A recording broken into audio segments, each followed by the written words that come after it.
नमस्कार दोस्तों, स्वागत है आपका अपने परिवार लर्निंग विद स्टडी प्लेटफॉर्म पर। तो दोस्तों, आज की इस क्लास में हम लोग जीके के टॉप मोस्ट इंपॉर्टेंट 30 क्वेश्चंस को पढ़ेंगे। ये सभी क्वेश्चंस आने वाली परीक्षाओं के लिए काफ़ी महत्वपूर्ण हैं। तो आप में से जो भी स्टूडेंट्स कॉम्पिटिटिव एग्जाम की तैयारी कर रहे हैं, वे सभी इस क्लास को शुरू से लेकर अंत तक जरूर देखें, जिससे परीक्षा में उनका कोई भी प्रश्न गलत ना हो। तो चलिए दोस्तों, क्लास की शुरुआत करते हैं आज के फर्स्ट क्वेश्चन से। तो आज की क्लास का हमारा पहला क्वेश्चन है, निम्नलिखित में से किस राज्य में विधान परिषद है। तो दोस्तों, आपको याद रखना है कि भारत के कुल 5 राज्यों में विधान परिषद है। कितने राज्यों में विधान परिषद है? कुल 5 राज्यों में। कौन कौन से राज्य हैं? तो एक आपका यूपी है, बिहार है, आंध्र प्रदेश है, इसके साथ ही आपका कर्नाटक है और तेलंगाना है। तो ये कुल मिलाकर 5 राज्य हैं। कौन कौन से? उत्तर प्रदेश, बिहार, आंध्र प्रदेश, कर्नाटक और तेलंगाना। तो ये 5 राज्य ऐसे हैं जहाँ पर विधान परिषद है। तो इस तरह से इस क्वेश्चन का राइट आंसर होगा ऑप्शन डी। चलिए अगला क्वेश्चन देखते हैं। नेक्स्ट क्वेश्चन है हमारा, गोल गुंबद कहाँ स्थित है। तो दोस्तों, आपको याद रखना है कि जो गोल गुंबद है ये कर्नाटक के बीजापुर में स्थित है। कहाँ पर स्थित है गोल गुंबद? तो ये कर्नाटक के बीजापुर में स्थित है। अच्छा, ये जो गोल गुंबद है ये किसका मकबरा है? ये किसका मकबरा है गोल गुंबद? तो ये है जो आदिल शाही वंश के शासक थे। कौन? आदिल शाह। ठीक है, जो आदिल शाही वंश का शासक था आदिल शाह, तो ये उसका मकबरा है गोल गुंबद। तो इस तरह से क्वेश्चन का राइट आंसर होगा ऑप्शन ए। चलिए नेक्स्ट क्वेश्चन है हमारा, भाभा परमाणु अनुसंधान केंद्र कहाँ स्थित है। तो आपको याद रखना है कि जो भाभा परमाणु अनुसंधान केंद्र है ये हमारे मुंबई में स्थित है। अच्छा, इसकी स्थापना कब हुई थी? तो इसकी स्थापना 1945 में हुई थी। ये भी पूछा गया है कि बताओ भाभा परमाणु अनुसंधान केंद्र की स्थापना कब हुई थी। तो वहाँ पर राइट आंसर होगा 1945। तो इस तरह से इस क्वेश्चन का राइट आंसर होगा ऑप्शन डी। चलिए अगला क्वेश्चन देखते हैं, जलियांवाला बाग किस वायसराय के कार्यकाल में हुआ था। तो सबसे पहले तो आपको इसकी डेट याद रखनी है कि जो जलियांवाला बाग हुआ था ये हुआ था 13 अप्रैल 1919 को। कब हुआ था भैया? ये हुआ था 13 अप्रैल 1919 को। तो ये किस वायसराय के कार्यकाल में हुआ था? तो ये हुआ था लॉर्ड चेम्सफोर्ड वायसराय के कार्यकाल में। अच्छा, उसमें गोली चलाने का आदेश किसने दिया था? तो वो दिया था जनरल E.H. डायर ने। ठीक है, जनरल E.H. डायर ने गोली चलाने का आदेश दिया था। चलिए, तो क्वेश्चन का राइट आंसर होगा ऑप्शन सी। चलिए नेक्स्ट क्वेश्चन देखते हैं, सूर्य की चमकती हुई सतह को किस नाम से जाना जाता है। तो आपको याद रखना है कि जो सूर्य की चमकती हुई सतह है उसे सूर्य के बाह्य प्रभाव मंडल के नाम से जाना जाता है। क्वेश्चन का राइट आंसर होगा ऑप्शन ए। चलिए अगला क्वेश्चन हम लोग देख लेते हैं, 49वीं समांतर रेखा किन 2 देशों के बीच है। बहुत ही अच्छा क्वेश्चन है और कई बार परीक्षाओं में पूछा गया है। तो आपको याद रखना है कि जो 49वीं समांतर रेखा है ये किन किन देशों के बीच में स्थित है। तो ये USA और कनाडा के बीच में स्थित है। 49वीं समांतर रेखा जो है वो USA और कनाडा के बीच में स्थित है। अच्छा, भारत और पाकिस्तान के बीच में कौन सी रेखा स्थित है? तो भारत और पाकिस्तान के बीच में रेड क्लिफ रेखा स्थित है। कौन सी? Red Cliff. भारत और पाकिस्तान के बीच में कौन सी रेखा स्थित है? तो ये रेड क्लिफ रेखा स्थित है। अच्छा दोस्तों, बताओ जो जर्मनी और फ्रांस के मध्य में कौन सी रेखा स्थित है। तो जर्मनी और फ्रांस के मध्य में है मैगीनाट। ठीक है, अगर आपसे पूछा है कि बताइए मैगीनाट रेखा किन 2 देशों के मध्य में है, तो वो जर्मनी और फ्रांस के बीच में है। और उत्तर कोरिया दक्षिण कोरिया के बीच में कौन कौन सी रेखा है? तो उत्तर कोरिया और दक्षिण कोरिया के बीच में 38वीं समांतर रेखा है। ठीक है, जो 38वीं समांतर रेखा है वो उत्तर कोरिया और दक्षिण कोरिया के मध्य में है। और जो 49वीं समांतर रेखा है वो USA और कनाडा के मध्य में है। वहीं अगर आपसे पूछा जाए कि बताइए मैकमोहन रेखा किसके बीच में है। मैकमोहन रेखा, तो मैकमोहन रेखा जो है वो भारत और चीन के मध्य है। मैकमोहन रेखा किस किस के मध्य में है? भारत और चीन के मध्य में है। तो ये 2-3 पॉइंट हैं जो आपको याद रखने हैं। फिलहाल इस क्वेश्चन का राइट आंसर होगा ऑप्शन डी। चलिए नेक्स्ट क्वेश्चन देख लेते हैं, निम्नलिखित में से कौन सा रंग उर्वरक क्रांति से संबंधित है। तो बताइए उर्वरक क्रांति से कौन सा संबंधित है? तो वो है भूरा रंग, क्योंकि जो भूरी क्रांति हुई थी वो उर्वरक से संबंधित थी। ठीक है, जो भूरी क्रांति किससे संबंधित थी? उर्वरक से। चलिए अगला क्वेश्चन देख लेते हैं भैया, भारत के संविधान में कौन से संशोधन में नागरिकों के मौलिक कर्तव्यों को शामिल किया गया है? तो बताइए कि भारतीय संविधान के कौन से संशोधन के द्वारा नागरिकों के मौलिक कर्तव्यों को शामिल किया गया है? तो ये हुआ था 42वां संविधान संशोधन 1976 को। ठीक है, कौन सा संविधान संशोधन? 42वां संविधान 1976 को।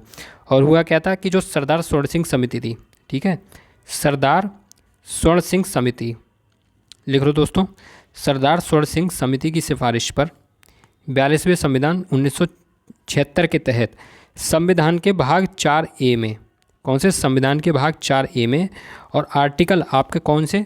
तो आर्टिकल था आपका 51A के तहत जो क्या थे आपके मौलिक कर्तव्य को भारतीय संविधान में शामिल किया गया था।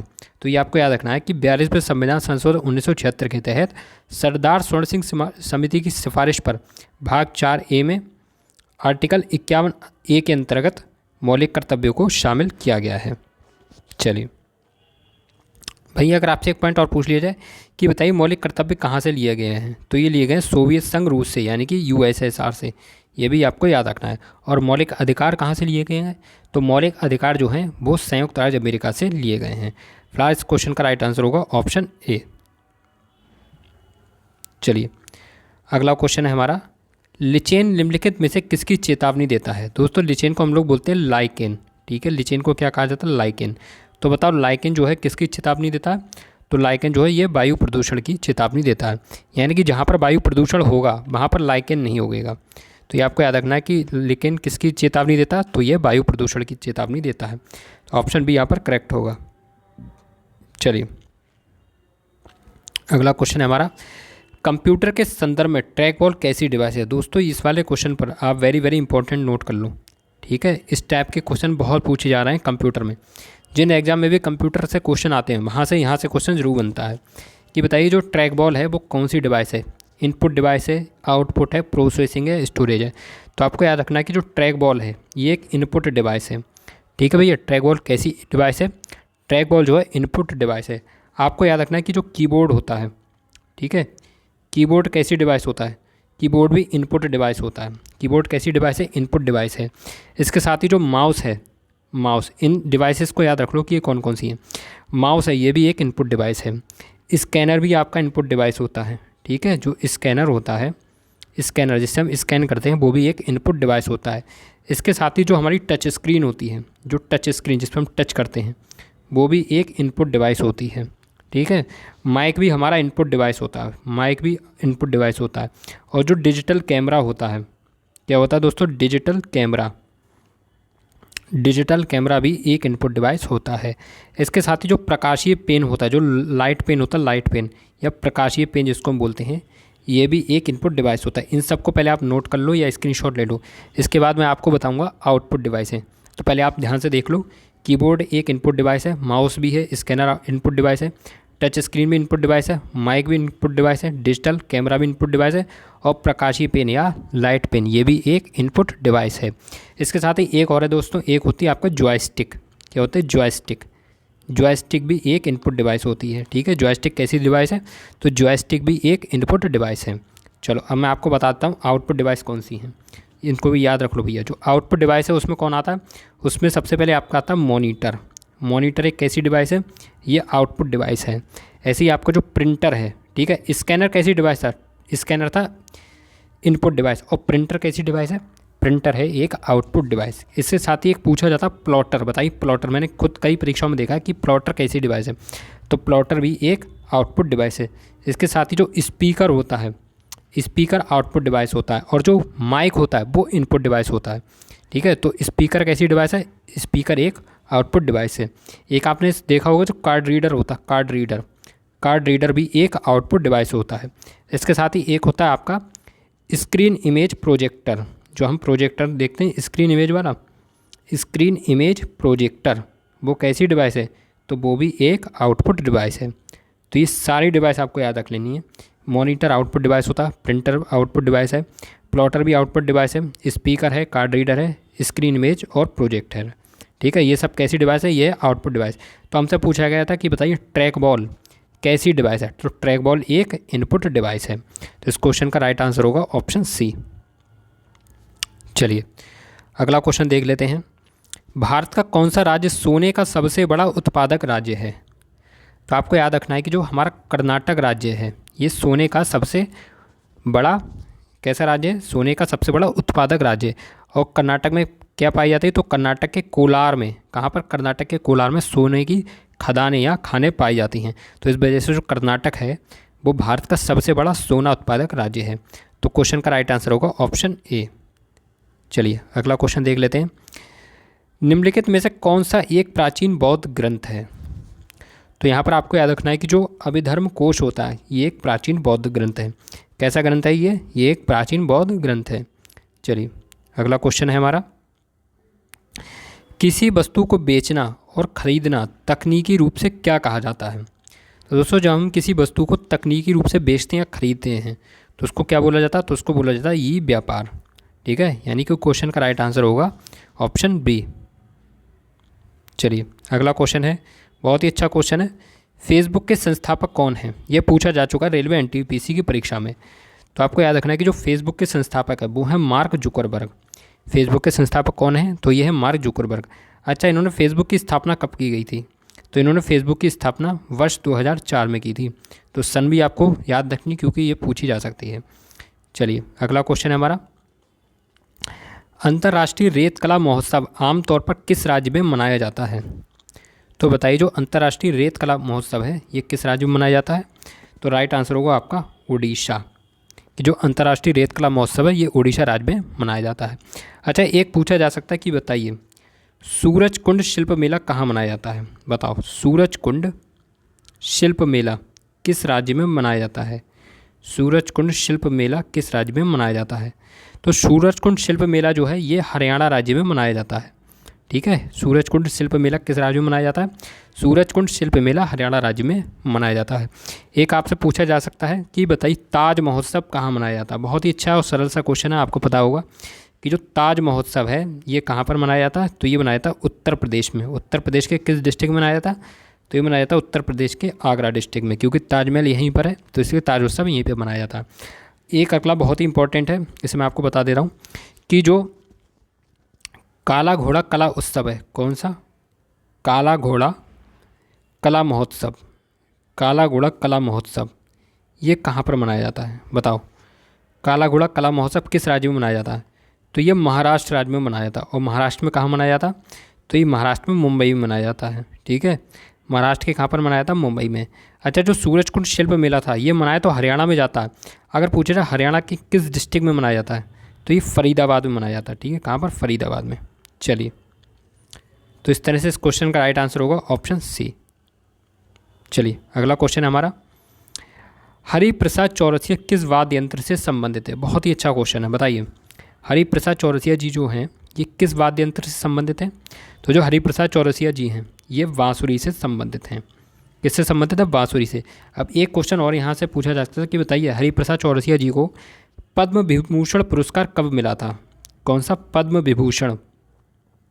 हरिप्रसाद चौरसिया जी को जो है पद्म विभूषण पुरस्कार कब मिला था? तो ये मिला था वर्ष 2000 में।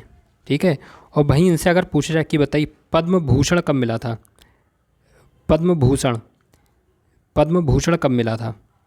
बताओ हरिप्रसाद चौरसिया को पद्म भूषण कब मिला था? तो ये मिला था वर्ष 1992 में। ये दोनों पॉइंट आपको याद रखने हैं कि इनको पद्म विभूषण 2000 में मिला था और पद्म भूषण मिला 1992 में। एक क्वेश्चन और यहाँ से बन सकता है, आपको याद रखना है कि जो बांसुरी वादक हैं हरिप्रसाद चौरसिया जी तो चलो बांसुरी वादक हैं, और कौन से बांसुरी वादक हैं? तो एक जो है पन्नालाल घोष। ठीक है, नाम याद रखो दोस्तों, पन्नालाल घोष। यहाँ से क्वेश्चन पूछा गया था कि बताइए पन्नालाल घोष का संबंध किससे है? तो इनका संबंध भी बांसुरी से है। पन्नालाल घोष किससे संबंधित है? बांसुरी से। ऐसे एक पूछे जा सकते हैं कि बताइए राकेश चौरसिया किससे संबंधित हैं? तो राकेश चौरसिया भी आपके बांसुरी से संबंधित हैं। पन्नालाल घोष हो गए, राकेश चौरसिया हो गए। और एक और पूछा जा सकता है कि बताइए रोनू मजूमदार। कौन? रोनू मजूमदार। रोनू मजूमदार का संबंध किससे है? तो रोनू मजूमदार भी एक बांसुरी वादक हैं। तो फिलहाल इस क्वेश्चन का राइट आंसर होगा ऑप्शन ए। चलिए अगला क्वेश्चन हमारा, निम्नलिखित में से किसे ठुमरी की रानी के नाम से जाना जाता है? दोस्तों यहाँ पर ठुमरी होगा, ठिमुरी नहीं। ठीक है, तो ठुमरी की रानी के नाम से किसको जाना जाता है? तो ये जाना जाता है गिरजा देवी को। ठुमरी की रानी के नाम से किनको जाना जाता है? गिरजा देवी को। अच्छा, एक क्वेश्चन इनसे पूछा जाएगा कि बताइए गिरजा देवी को जो पद्म विभूषण है, गिरजा देवी को पद्म विभूषण कब मिला था? बताओ, गिरजा देवी को पद्म विभूषण कब मिला था? तो ये मिला था उन्हें 2016 में। दोस्तों, इन क्वेश्चन को हल्के मत लेना, ये क्वेश्चन पूछे जाते हैं, स्टैटिक जीके में बहुत पूछे जाते हैं और रेलवे एनटीपीसी के सिलेबस में दिया गया पुरस्कार। तो ये सारे आपको याद रखने हैं, केवल इतने से याद नहीं काम नहीं चलेगा कि ठुमरी की रानी किसे जाना जाता है? गिरजा देवी को। ये भी पता होना चाहिए कि इन्हें पद्म विभूषण कब मिला था। तो इन्हें पद्म विभूषण मिला था वर्ष 2016 में। ये मत सोचना कि ये अब तो 2025 चल रहा है, 2016 का नहीं पूछा जाएगा, बिल्कुल पूछा जा सकता है क्योंकि ये स्टैटिक जीके का पार्ट है, इसलिए इसको बिल्कुल भी इग्नोर ना करें और ध्यान से पढ़ते रहें। तो गिरजा देवी जो हैं इन्हें ठुमरी की रानी के नाम से जाना जाता है और इनको पद्म विभूषण पुरस्कार कब मिला था? वर्ष 2016 में। एक क्वेश्चन और यहाँ से बनेगा कि बताइए गिरजा देवी जी को संगीत नाटक अकादमी पुरस्कार कब मिला था? गिरजा देवी जी को जो है संगीत नाटक अकादमी पुरस्कार कब मिला था? तो संगीत नाटक अकादमी पुरस्कार इनको मिला था वर्ष 1977 में। तो ये भी पॉइंट आपको याद रखना है, यानी कि इन्हें जो पद्म विभूषण है ये वर्ष 2016 मिला था और संगीत नाटक अकादमी पुरस्कार वर्ष 1977 में मिला था। क्वेश्चन का राइट आंसर होगा ऑप्शन सी। चलिए अगला क्वेश्चन देख लेते हैं। संगफाव आदिवासी नृत्य निम्नलिखित में से किस राज्य में दिया जाता है? बताओ, जो संगफाव आदिवासी नृत्य है निम्नलिखित में से किस राज्य में किया जाता है? तो ये किया जाता है हमारे अरुणाचल प्रदेश में। संगफाव आदिवासी नृत्य किस राज्य में किया जाता है? अरुणाचल प्रदेश में किया जाता है। अच्छा, कुछ मैं आपको नृत्य बता देता हूँ अरुणाचल प्रदेश के, जहाँ से पूछा जा सकता है। देखो बताओ, अजीलामू कहाँ का है? अजीलामू, अजीलामू, तो अजीलामू हमारा अरुणाचल प्रदेश का एक नृत्य है। रोपी, रोपी अरुणाचल प्रदेश का है। इसके साथ ही एक पोनुंग भी अरुणाचल प्रदेश का है। तो अजीलामू हो गया, रोपी हो गया, पोनुंग हो गया। एक है आपका मयूर, मयूर नृत्य कहाँ का है? अरुणाचल प्रदेश का है। हुरकानी नृत्य कहाँ का है? हुरकानी, हुरकानी, हुरकानी नृत्य भी हमारा अरुणाचल प्रदेश का है। चलो कहाँ का है? तो चलो नृत्य भी अरुणाचल प्रदेश का है। इसके साथ ही बांचो, बांचो नृत्य भी अरुणाचल प्रदेश का है। एक आपका है पोपिर, पोपिर नृत्य भी कहाँ का है? अरुणाचल प्रदेश का है। ठीक है, पोपिर नृत्य भी कहाँ का? अरुणाचल प्रदेश का। तो ये सारे आपको याद रखने हैं कि जो संगफाव आदिवासी नृत्य ये अरुणाचल प्रदेश का है, अजीलामू अरुणाचल प्रदेश का, रोपी अरुणाचल प्रदेश का, पोनुंग है, मयूर है, हुरकानी, चलो, वांचो और पोपिर, ये सभी नृत्य अरुणाचल प्रदेश के हैं। तो क्वेश्चन का राइट आंसर होगा ऑप्शन डी। चलिए अगला क्वेश्चन है, लोकप्रिय जो राग है मियाँ की मल्हार की रचना का श्रेय किसे दिया जाता है? यहाँ पर दोस्तों राग होगा।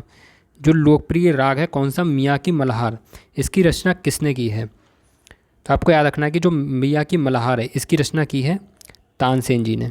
किसने रचना की थी? तो ये की थी तानसेन जी ने। अच्छा, 2-3 क्वेश्चन यहाँ से और बन सकते हैं। बताइए मियाँ की टोड़ी, ठीक है, मियाँ की तोड़ी ये किसकी रचना है? मियाँ की तोड़ी जो है ये तानसेन की रचना है। ठीक है, और ये कब गाया जाता है? तो ये सुबह गाया जाने वाला राग है ये। ठीक है, ये सुबह के टाइम पे गाया जाता है। जैसे जब मियाँ की मल्हार है ये भी एक राग है, इसकी रचना किसने की? तानसेन ने की है। मियाँ की तोड़ी कब गाया जाता है? ये सुबह के टाइम पे गाया जाता है। अच्छा, दोपहर में कौन सा गाया जाता है? तो दोपहर में गाया जाता है आपका मियाँ का सारंग। ठीक है, दोपहर के टाइम पे कौन सा गाया जाता है? मियाँ का सारंग, मियाँ का सारंग। ये मध्याह्न में गाया जाता है। ठीक है, मध्याह्न यानी कि दोपहर में। अच्छा, मौसमी राग कौन सा है? मौसमी राग है मियाँ का मल्हार। ठीक है, जो मियाँ का मल्हार है ये एक मौसमी राग है। इस सब की रचना किसने की है? तानसेन जी ने की है। तो ये कैसा राग है? ये है मौसमी, ये एक मौसमी राग है। कौन सा? मियाँ का मल्हार। तो फिलहाल इस क्वेश्चन का राइट आंसर होगा ऑप्शन ए। चलिए अगला क्वेश्चन देख लेते हैं। टैकल पॉइंट शब्द का संबंध किससे है? बताओ भाई, जो टैकल पॉइंट है इसका संबंध किस खेल से है?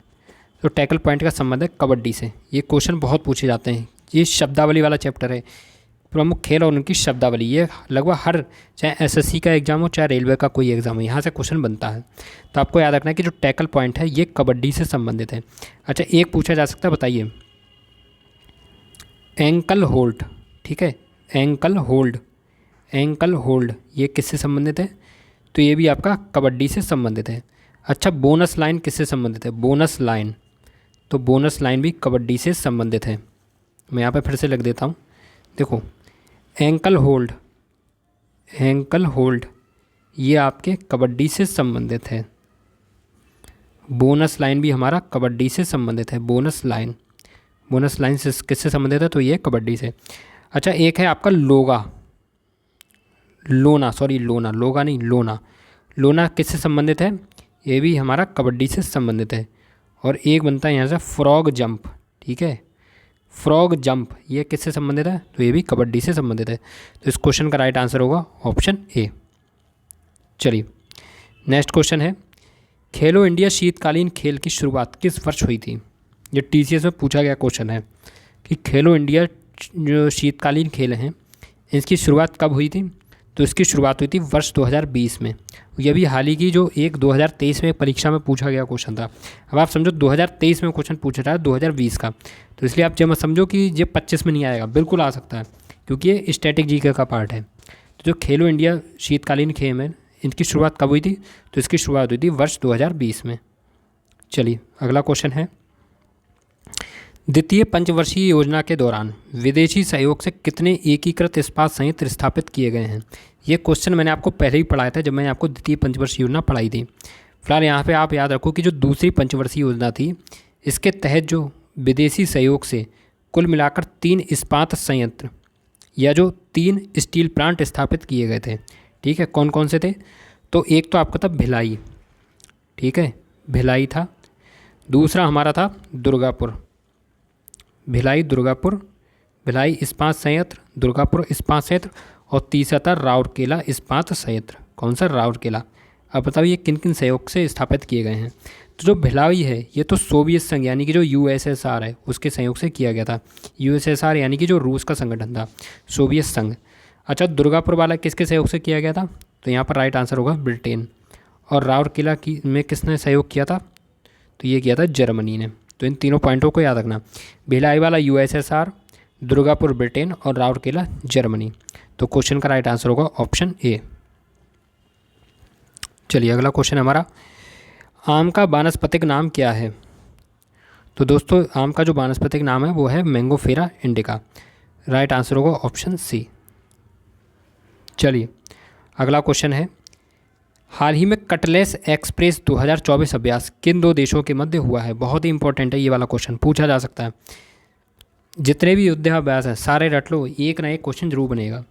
जो कटलेस एक्सप्रेस 2024 का जो युद्धाभ्यास हुआ है ये किन किन देशों के मध्य हुआ है? ये हुआ है भारत और सेशेल्स के मध्य। किस किस के मध्य? भारत और सेशेल्स के मध्य। अच्छा बताइए, जो टाइगर ट्रम्प है ये किसके मध्य हुआ? तो टाइगर जो ट्रम्प है ये हुआ था भारत और अमेरिका के मध्य। कौन सा? Tiger Triumph. जो टाइगर ट्रायम्फ था ये भारत और अमेरिका के मध्य में हुआ था। अच्छा, जो 5वें नंबर का, कौन सा? 5वें नंबर का जो धर्म गार्जियन हुआ था, 5वें नंबर का धर्म गार्जियन, ये किस किस के मध्य हुआ था? तो ये था भारत और जापान के मध्य। 5वें नंबर का धर्म गार्जियन किस किस के मध्य हुआ था? भारत और जापान के मध्य हुआ था। इसके साथ ही एक हुआ था अल नजाहा। कौन सा हुआ था? अल नजाहा। तो अल नजाहा किन किन देशों के मध्य हुआ था? तो अल नजाहा हुआ था भारत और ओमान के मध्य में। तो आपको याद रखना है कि जो कटलेस एक्सप्रेस पे है, कटलेस एक्सप्रेस 2024 ये हुआ था भारत और सेशेल्स के मध्य में। टाइगर ट्रायम्फ भारत अमेरिका के मध्य में हुआ था। 5वें नंबर का जो धर्म गार्जियन था ये भारत जापान के मध्य में हुआ था। और जो भारत और ओमान के मध्य में हुआ था वो हुआ था अल नजाहा। तो इस क्वेश्चन का राइट आंसर होगा ऑप्शन सी। चलिए अगला क्वेश्चन है, हाल ही में मित्र वन योजना की घोषणा किस राज्य ने की है? तो आपको याद रखना है कि जो मित्र वन योजना है इसकी घोषणा किस राज्य ने की है? तो ये की है उत्तर प्रदेश ने। इसके साथ ही मैंने आपको पिछली क्लास में बताया था कि बताइए घर घर सोलर योजना, घर घर सोलर योजना किस राज्य की योजना है? तो घर घर सोलर योजना भी हमारे उत्तर प्रदेश राज्य की है। एक मैं आपको बार बार बता चुका हूँ कि बताइए गवाह सुरक्षा योजना कहाँ की है? तो जो गवाह सुरक्षा योजना है ये है कहाँ की? ये है असम की। गवाह सुरक्षा योजना कहाँ की है? असम की। तो इन सभी योजनाओं को आपको याद रखना है। तो क्वेश्चन का राइट आंसर होगा ऑप्शन बी। चलिए नेक्स्ट क्वेश्चन है, हाल ही में नाबार्ड ने एकीकृत जनजातीय विकास कार्यक्रम कहाँ प्रारंभ किया है? बहुत ही अच्छा क्वेश्चन है। अभी हाल ही में जो नाबार्ड है इसने एकीकृत जनजातीय विकास कार्यक्रम प्रारंभ किया है। और ये कहाँ पर किया है? तो राइट आंसर होगा केरल। ठीक है, नाबार्ड से एक क्वेश्चन बनता है कि नाबार्ड की स्थापना कब हुई थी। ठीक है भैया, बताइए नाबार्ड की स्थापना कब हुई थी। तो नाबार्ड की स्थापना जो हुई थी ये हुई थी 1982 में। ठीक है, और एक और पॉइंट यहाँ पर याद रखो कि नाबार्ड की जो स्थापना है ये शिवरामन समिति की सिफारिश पर हुई थी। किस समिति की सिफारिश पर हुई थी? शिवरामन समिति। और कब हुई थी इसकी स्थापना? 1982 में। एक क्वेश्चन और बनेगा कि नाबार्ड जो है कौन सी पंचवर्षीय योजना के तहत इसकी स्थापना की गई थी। ठीक है, तो मैं आपको इसको ट्रिक से बता दे रहा हूँ। देखो नाबार्ड NABARD, ठीक है, कितने वर्ड हैं? 1 2 3 4 5 6। तो नाबार्ड जो है ये 6वीं पंचवर्षीय योजना के तहत शुरू हुई थी। कौन सी पंचवर्षीय योजना के तहत? 6वीं पंचवर्षीय योजना के तहत। तो दोस्तों अगर क्लास पसंद आई तो प्लीज़ क्लास को लाइक जरूर कर दें, साथ ही चैनल को सब्सक्राइब जरूर करें। तो फिलहाल क्वेश्चन का राइट आंसर होगा ऑप्शन डी, केरल। चलिए अगला क्वेश्चन है, हाल ही में एक ही दिन में 11 लाख पेड़ लगाने का विश्व रिकॉर्ड किस शहर ने बनाया है। तो आपको बताना है कि अभी हाल ही में जो एक ही दिन में 11 लाख पेड़ लगाए हैं इसका एक वर्ल्ड रिकॉर्ड बनाया और ये किस शहर ने बनाया है? तो ये बनाया है मध्य प्रदेश के इंदौर शहर ने। तो ऑप्शन बी इस तरह से हमारा करेक्ट होगा। चलिए अगला क्वेश्चन है, हाल ही में अंतर्राष्ट्रीय ओलंपिक समिति ने पहले ओलंपिक ई स्पोर्ट्स खेलों के लिए किसे मेज़बान देश घोषित किया गया है। तो अभी हाल ही में जो अंतर्राष्ट्रीय ओलंपिक कमेटी है इसने पहले ओलंपिक ई स्पोर्ट्स खेलों के लिए सऊदी अरब को मेज़बान देश घोषित किया है। तो ऑप्शन बी यहाँ पर आपका करेक्ट होगा। चलिए नेक्स्ट क्वेश्चन है, भारत का पहला चिकित्सा संस्थान संग्रहालय कहाँ स्थापित होगा। तो आपको याद रखना है कि जो भारत का पहला चिकित्सा संस्थान संग्रहालय है ये चंडीगढ़ में स्थापित होगा। और लास्ट क्वेश्चन है, हाल ही में विश्व अंतरिक्ष पुरस्कार के लिए किसे चुना गया है। तो दोस्तों जो विश्व अंतरिक्ष पुरस्कार है इसके लिए चुना गया है चंद्रयान 3 मिशन को। तो दोस्तों अगर आपको आज की हमारी क्लास पसंद आई हो तो प्लीज़ क्लास को लाइक करें, साथ ही चैनल को सब्सक्राइब करें और कमेंट बॉक्स में ये जरूर बताएं कि क्लास आपको कैसी लगी है। तो ठीक है फ्रेंड्स, इस साथ विदा लेते हैं, मिलते हैं अगले नेक्स्ट क्लास में। तब तक के लिए नमस्कार, जय हिंद, वंदे मातरम।